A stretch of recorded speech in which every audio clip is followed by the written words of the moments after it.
The Ballad of Birmingham. Objectives and standards, and your sticky tray and story. On September 15, 1963, the 16th Street Baptist Church in Birmingham, Alabama was bombed. This bombing injured 22 people and took the lives of 4 young girls. While the men who were involved in this racially motivated terrorist act believed that this bombing would slow the efforts of the civil rights movement, this attack further ignited the cause. People all over the world would tolerate racism, but refused to allow bigotry and hate to take the lives of innocent children. Dudley Randall was an African American poet and poetry and publisher from Detroit, Michigan.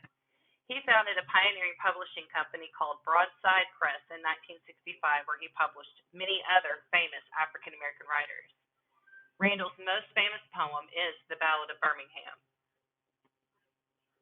The poem, The Ballad of Birmingham, is a conversation between an African American mother and her daughter, and they are discussing the freedom marches. The young child continuously asks permission to participate in the march, but her mother adamantly objects and describes the dangers of going to these marches. Her mother wishes for the child to go to church, which the church is perceived to be a place of safety. But we soon find out and realize that even the church is not safe in these dark times during the civil rights movement.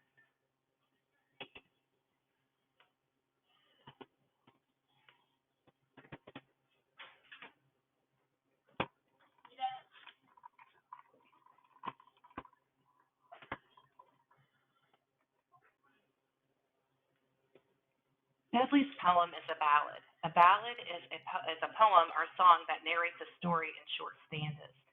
Dudley uses a straightforward style in this poem.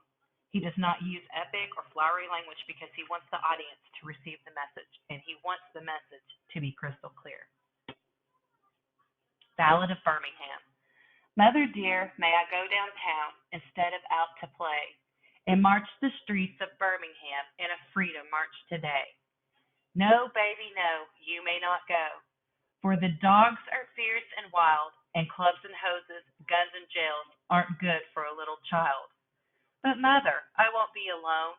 Other children will go with me and march the streets of Birmingham to make our country free. No, baby, no, you may not go, for I fear those guns will fire, but you may go to church instead and sing in the children's choir. She has combed and brushed her night dark hair and bathed rose petals sweet, and drawn white gloves on her small brown hands and white shoes on her feet. The mother smiled to know her child was in the sacred place, but that smile was the last smile to come upon her face. For when she heard the explosion, her eyes grew wet and wild. She raced through the streets of Birmingham, calling for her child. She clawed through bits of glass and brick, then lifted out a shoe. Oh, here's the shoe my baby wore, but baby, where are you? Dudley uses several literary devices throughout the poem. I'm going to focus on 3: imagery, symbolism, and irony. The first that I'm going to focus on is imagery. So I feel like imagery is the strongest device that's being used in the poem. We see the innocence and the sweetness of the child. She's asking her mother permission to participate in the freedom marches, calling her mother dear, and then finally accepting her mother's wishes. Dudley uses such words as white, rose petal sweet. White is a symbol of purity, so we see the white gloves and the white shoes.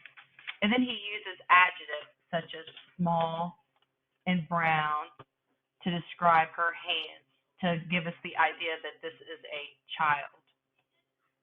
We have the smell with rose petal sweet. So here the senses are evoked. The reader can see, smell, hear the events going on within the focus of the poem. At the end, the very last thing the mother does in the poem is pull out the white shoe. This last image leaves the reader with the perspective of the loss of life and innocence that hate and bigotry took from this mother. The next device that we're going to focus on is symbolism. Here we have dogs, clubs, hoses, guns, and jails. They serve as symbols for the police. Dudley doesn't necessarily say that the police is bad here. He is implying that the police are mere tools in the mechanisms of stopping the civil rights movement. It is interesting that Dudley never uses the word police, but these symbols give the reader the perception of the violence and brutality the demonstrators faced during the marches. The last device I want to talk about is irony. The mother smiled to know her child was in a sacred place. This gives the reader the sense of irony that is at play within the context of the poem. When we think of churches, we think of places that are refuges and safe places for people to go. Churches are not supposed to experience violence. Churches are hands off to the world. But in this poem and in the historical realm of this incident, we see this isn't always true. We see that hate and bigotry can even find its way to our most sacred of institutions. As I end this presentation, I want to play this song and video for you. Compare and contrast the tone of the music to the tone of the poem. Think about how the singing of the song brings out the meaning and emotion that lies deep within